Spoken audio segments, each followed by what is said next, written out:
기도하겠습니다. 하나님 아버지, 지난밤에는 단잠의 복을 주시고 이 아침에 아버지가 생각나 엎드리게 하심을 감사합니다. 오늘도 성도들의 간절한 기도의 소리를 주께서 권념해 주시고 또 말씀으로 깨우쳐 주셔서 그 말씀 붙들고 이 하루도 승리할 수 있도록 은혜 베풀어 주옵소서. 예수님 이름으로 간절히 소망하며 기도하옵나이다. 아멘. 시편 40편 먼저 1절부터 3절까지 합독하시고 13절부터 17절까지 읽겠습니다. 합독합니다. 내가 여호와를 기다리고 기다렸더니 귀를 기울이사 나의 부르짖음을 들으셨도다. 나를 기가 막힐 웅덩이와 수렁에서 끌어올리시고 내 발을 반석 위에 두사 내 걸음을 견고하게 하셨도다.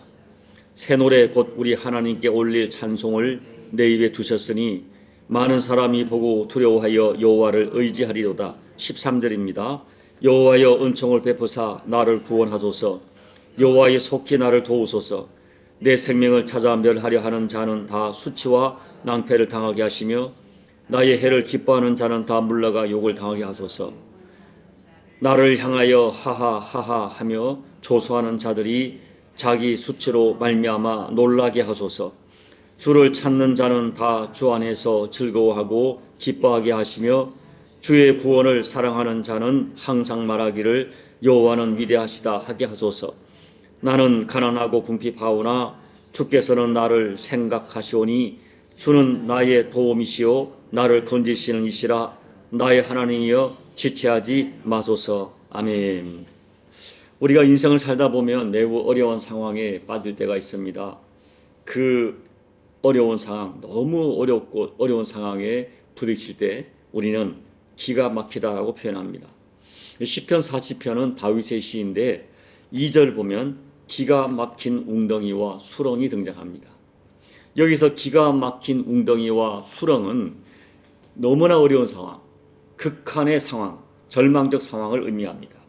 이 고대 사회에서는 전쟁을 할 때에 적들이 빠지도록 깊은 웅덩이와 함정을 파놓습니다. 거기에 빠지면 꼼짝없이 포로가 되거나 죽을 수밖에 없는 위기에 빠지게 됩니다. 그러므로 이 기가 막힐 웅덩이와 수렁은 완전히 고립된 곳, 심지어 죽음의 위험이 있을 정도로 어려운 상황을 의미합니다. 더군다나 15절 말씀을 보면 웅덩이에 빠진 나를 보고 주변 사람들이 하하하하 웃으면서 조롱하는 그런 상황이 벌어진 것입니다. 이것은 육체적으로 또 정신적으로 완전히 소망을 잃어버릴 만한 그런 상황을 만난 것입니다. 어떤 희망도 기대할 수 없는 이 상황을 다윗은 기가 막힐 웅덩이와 수렁이라고 표현한 것입니다. 우리가 성경을 보면 이렇게 기가 막힐 웅덩이와 수렁에 빠졌던 사람들이 많이 있습니다.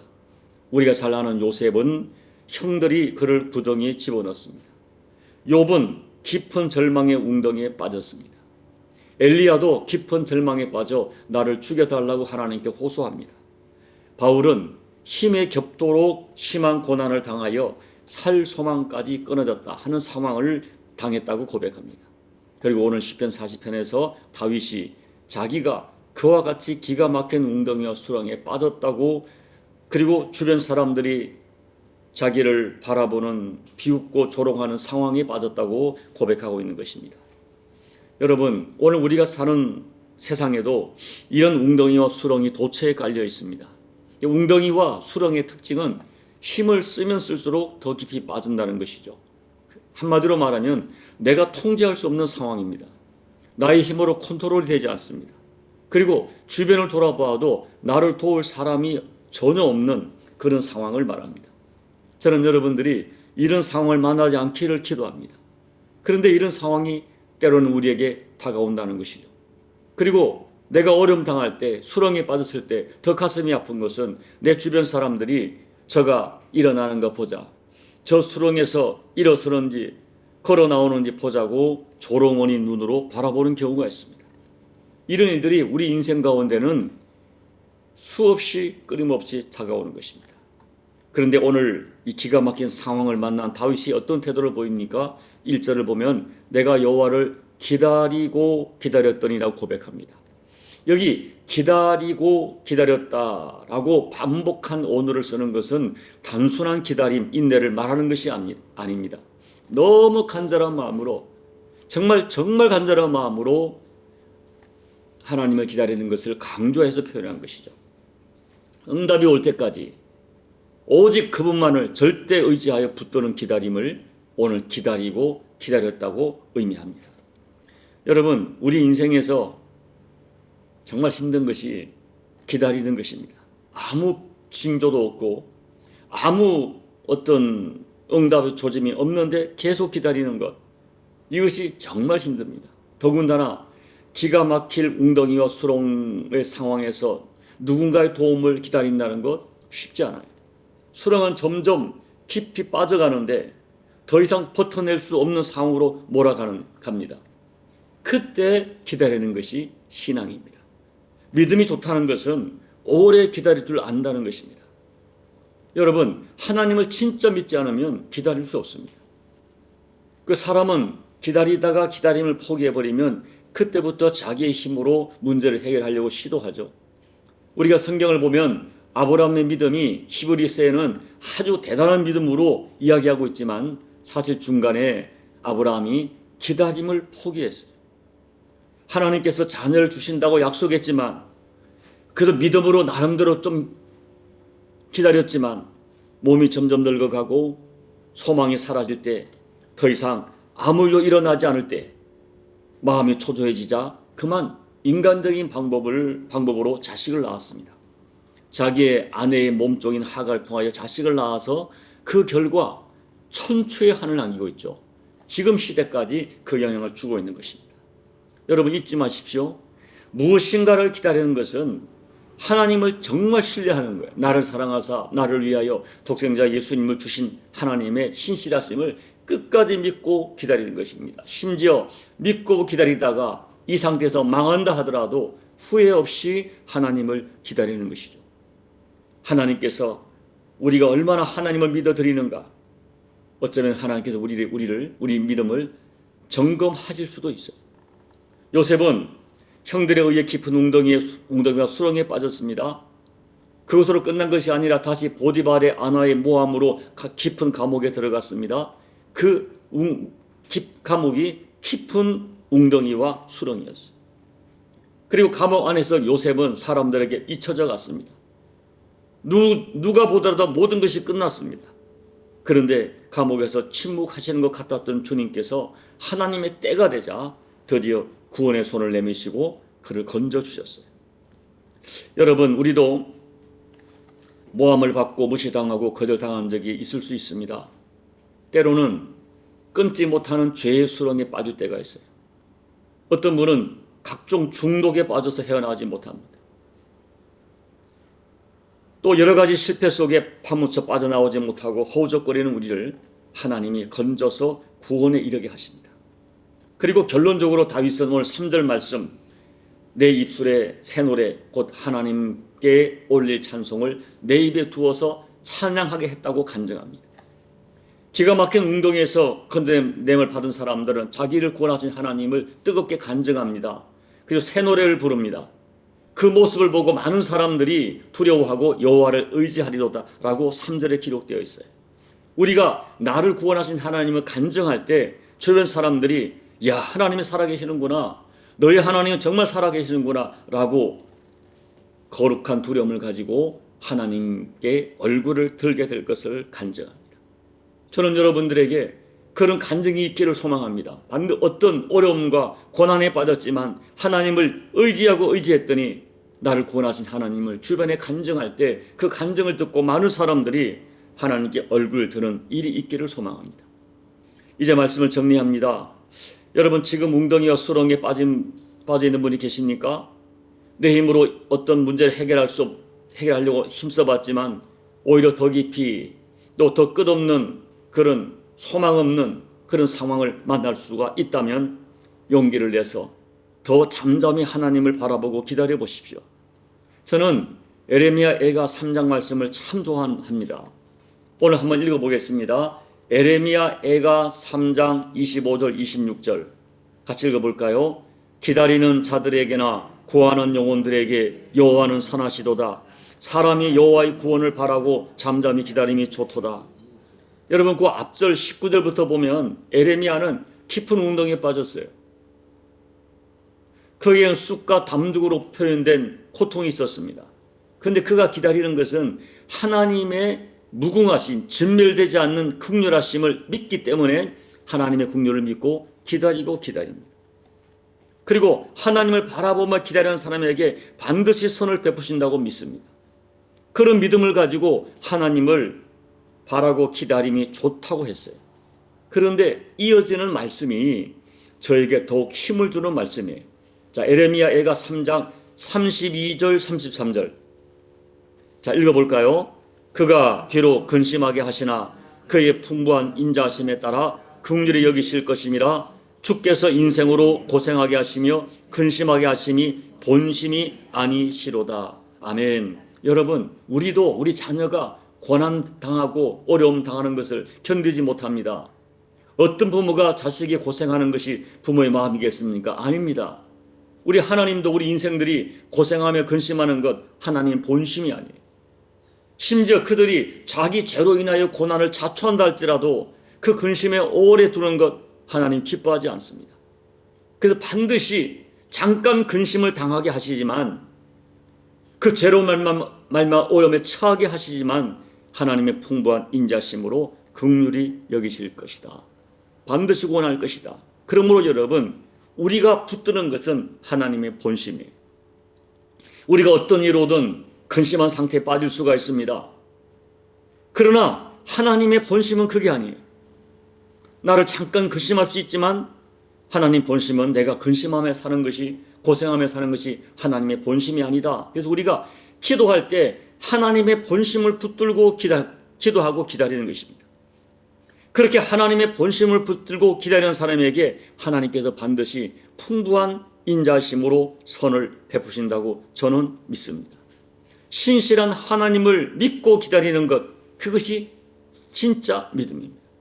하나님이 구원을 약속하셨기 때문에, 내 아버지는 좋으신 아버지시기 때문에 그 아버지를 믿고 어떤 상황에서도 하나님께 기도하며 기다리는 것, 그것이 우리의 믿음입니다.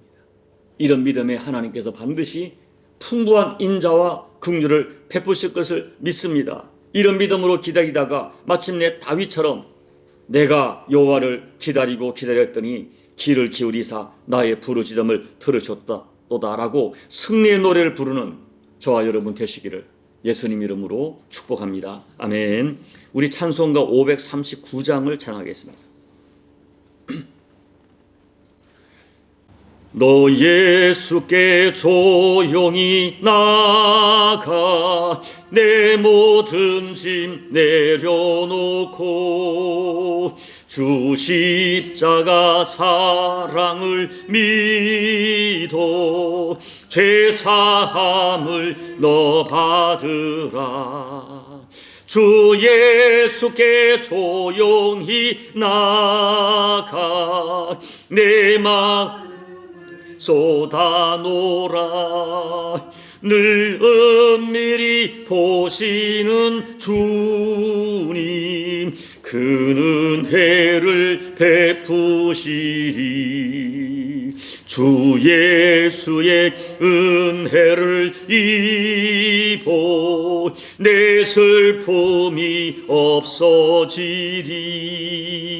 내 이웃을 늘 사랑하여 너 받은 것 거저주라. 주 예수께 조용히 나가 내 마음을 쏟아놓으라. 늘 은밀히 보시는 주님, 그 은혜를 베푸시리. 주 예수를 친구로 삼아 늘 내 옆에 모시오라. 그 영원한 생명샘 물에 내 마른 목 죽이어라. 주 예수께 조용히 나가 내 마음을 쏟아놓으라. 늘 엄밀히 보시는 주님 그 은혜를 베푸시리. 님과 사귀어 살면 새 생명이 넘치리라.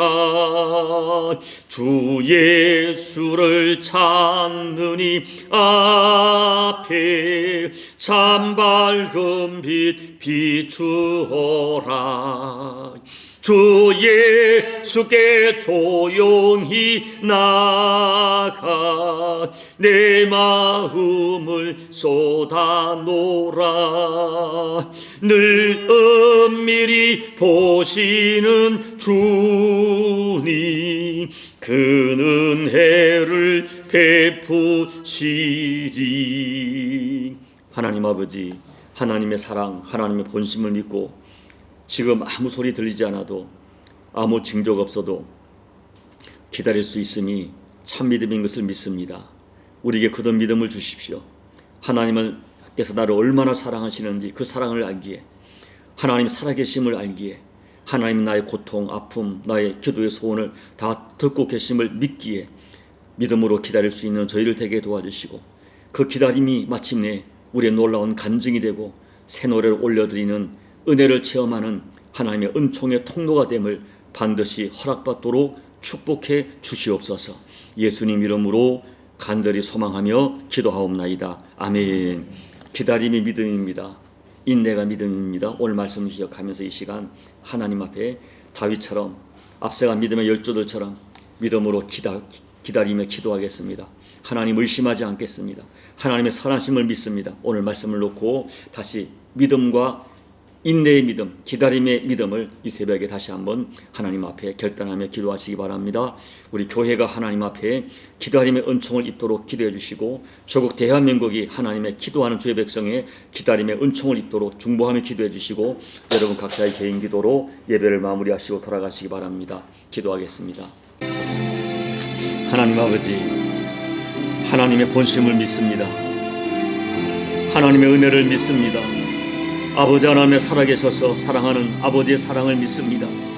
하나님 아버지, 어떠한 응답의 소리가 들리지 않고 주변 환경은 변하지 않고 상황은 좋아지지 않지만, 아무 소리 들리지 않지만, 하나님의 일들이 침묵하시지만 아버지 하나님의 사랑, 하나님의 살아계심, 하나님의 약속을 믿는 믿음이 쇠하지 않게 도와주시고, 그 믿음으로 기다리다가 마침내 우리에게 새 노래를 부르게 하시는 하나님의 역사를 아버지 하나님이여 욥이 경험하고 다윗이 경험하고 아버지 앞서간 믿음의 사람들이 경험한 그 하나님을 동일하게 경험하는 저희가 될 수 있도록 하나님 은혜 베풀어 주옵소서. 아버지 하나님, 당장 눈에 보여지는 현실 앞에 우리 마음에 낙심하지 않게 도와주시고, 인간의 계산을 가지고 인간의 경험을 가지고 주변 사람들의 조소와 조롱 때문에 우리의 믿음이 쇠하지 않게 도와주시며, 아버지 하나님, 누가 뭐래도 나는 하나님을 믿노라 고백하며 아버지를 기다리던 저들에게 오늘 다윗이 경험한 놀라운 하나님의 은혜를 경험하게 도와주시고, 아버지 하나님, 주께 올려드릴 새 노래로 간증하는 역사가 우리 모두에게 실상이 될 수 있도록 아버지 도와주시옵소서. 아버지 하나님, 사람들은 우리가 희망 고문을 한다고 말합니다. 되지도 않은 일을 믿는다고 말합니다. 모든 것이 끝났다고 말합니다. 그러나 주여, 우리에게 믿음을 주십시오. 육신의 아비 된 나도 자식에게 좋은 것을 주시고 자식이 고생하고 근심하는 걸 내가 원치 아니하는데, 좋으신 아버지 하나님, 나를 사랑한 나를 위하여 생명 주신 아버지, 독생자 예수님을 주신 아버지의 사랑을 믿는 믿음을 가지고, 절대 믿음을 가지고 하나님을 의지할 뿐 아니라 사다락과 메섹과 아벤누고처럼 하나님의 나라를 깊은 소랑에서 건져내실 것을 믿지만, 이 수렁 가운데 내가 죽어진할지라도 나는 하나님을 믿노라 믿음을 가지고 하나님을 절대하는 신뢰한 믿음으로 간절히 간구하고 기도하게 도와주십시오. 아버지, 남은 십자교회가 하나님 앞에 오랜 세월 동안 기도해 왔습니다. 주여 불쌍히 여겨 주옵소서. 조국 대한민국을 끌어안고 눈물로 기도하는 주의 백성이를 기억하시사 하나님의 긍휼하심이 이 민족 가운데 허락될 수 있도록 아버지 은혜 베풀어 주시옵소서. 오늘도 함께 하시는 주님을 찬양합니다. 주님 은혜 베풀어 주시옵시고, 주여 오늘도 엎드려 간구하는 교들 중에 혹시 아버지 크고 작은 우럭에 빠져서 하나님의 도움을 절대 필요한 자가 있습니까? 주님 도와주십시오. 주님 도와주십시오. 주님 만져주십시오. 우리 속금 무지한 자들이 깨닫도록 하나님 아버지 은혜 베풀어 주시옵소서. 마침내 새 눈으로 간증하며 찬양을 그날을 우리에게도 동일하게 허락하여 주시옵소서. 아버지